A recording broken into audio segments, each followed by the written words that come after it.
Okay, so welcome back to Kaspar. In the last chapter we read, Johnny Trott had been given some money by Elizabeth's family to say thank you for rescuing her, but Skullface nicked the money off him, so he doesn't have any money, but he hasn't told Elizabeth that. What he has done, however, is open up to her and tell her about his past and about his hopes and dreams. And she listened. So let's see what happens next. So last week together. That last week together, things changed between Elizabeth and me.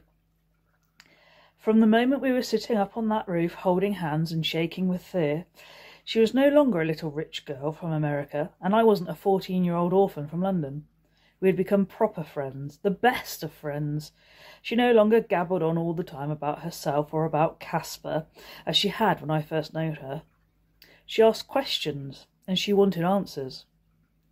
"We haven't got much more time together," she said one morning, "so you have to tell me everything, because I want to remember everything about you and about Kaspar forever and ever." She'd bring me new drawings every day of her house in New York, the Statue of Liberty, of her home in Maine, of her dress as a pirate, of her with Kaspar, of me in my uniform. But mostly of Kaspar. Kaspar hunting, Kaspar sleeping, Kaspar sitting. But as the day for her to leave became closer, we became more silent together, more sad together. She would hug Kaspar close all the time, and I could feel her wanting to stretch every minute into an hour, into a week, into a month, and I wanted the same. And some of the pictures that she drew, look, see if I can see what they are. There's Johnny and Kaspar. There's the Savoy Hotel. There's Kaspar. Meow meow. And Kaspar. Statue of Liberty. Another one of Kaspar. Meow meow meow. Another one of the Titanic boat. And look, that's Elizabeth dressed as a pirate.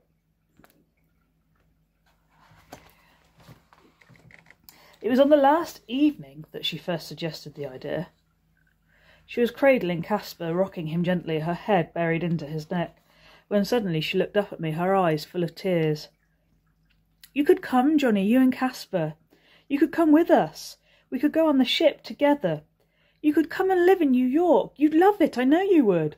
And in America you wouldn't have to be a bellboy. In America you can be whatever you want to be. That's what Papa says. It's the land of the free. You could be President of the United States. Anyone could be. Please come, Johnny, please." As she was talking, I felt a sudden hope surge inside me at the prospect of a new and exciting life across the ocean, in America. But immediately I could see how impossible it was. "I can't, Elizabeth," I said. "I mean, I couldn't even pay for my passage." "What about the money?" she replied. "What about the money my father gave you?" And then I told her everything, all about how Skullface had blackmailed me. I hadn't intended to, it just came pouring out. Elizabeth was silent for a while. "She's a witch," she said finally, "and I hate her." Then she brightened suddenly. "I could ask Papa," she went on. "He's got a lot of money. He could pay for your passage." "No," I told her firmly, "I don't want money from him." She looked hurt and crestfallen at this, and I wished at once I hadn't spoken so directly. "You don't want to come, do you?" she said. "I do," I told her. "I really do. I don't want to be carrying luggage and polishing shoes all my life, do I? And I'd love to go across to America in the big ship you drew for me. What was it called again?" "Titanic," said Elizabeth in tears now. "We're going early in the morning. We've got to go by train first, Ma says, before we can get to the ship. You could come with us. You could come and see us off, and you could bring Kaspar." "I suppose I could see the ship then, couldn't I?" I said. But I knew even as I spoke I was clutching at straws. "It's no good, Elizabeth. Skullface wouldn't let me have a day off work. I know she wouldn't. I'd really like to see the Titanic too.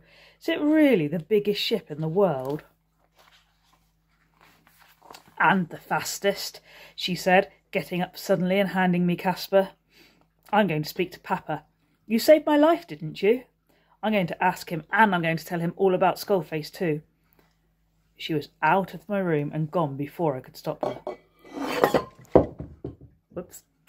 The very same day, only a few hours later, Skullface was seen walking grim-faced out of the tradesman's entrance with her suitcase, never to return, as Mr. Freddy told me with a smile all over her face. All over his face. But I never saw my money again. The next morning, I found myself sitting in a first-class train carriage with the Stanton family on the way to Southampton. The manager had told me that he'd had a special request from Mr. Stanton that Kaspar and I be allowed to accompany the family to Southampton and help them on board the ship with their luggage. He said that considering recent events and how I had enhanced the good name of the hotel, he was happy this one time to let me go. But I would be on duty, he reminded me. I had to wear my Savoy uniform, carry all their trunks and bags on board, and see to their every need until the ship sailed.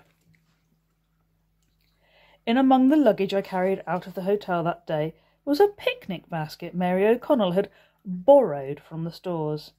Inside that basket was Kaspar. He yowled all the way down in the lift.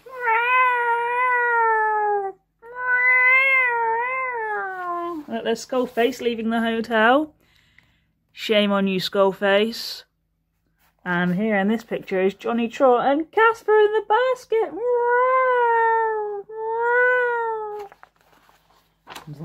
Doesn't like the basket. My cats don't like their cat baskets when they have to go to the vets. Oops. Kaspar wailed all the way across the lobby, past Mr. Freddy, who lifted his hat to him in farewell. He only stopped complaining once we were in the cab, and Elizabeth took him out and cradled him in her arms. That was when she began telling her mother and father the story of our secret, of how we met, all about Kaspar and me, and the Countess Kandinsky and my orphanage, and Harry the cockroach and Mr. Wellington, and how I'd run away. One story flowed into the next, my whole life story and Kaspar's, in a torrent of words that tumbled one over another in her excitement to tell the whole thing. She hardly paused for breath until we got to the station. Kaspar sat in Elizabeth's lap, all the way down on the train to Southampton. It was for the most part a silent journey, because Elizabeth slept, and so did Kaspar.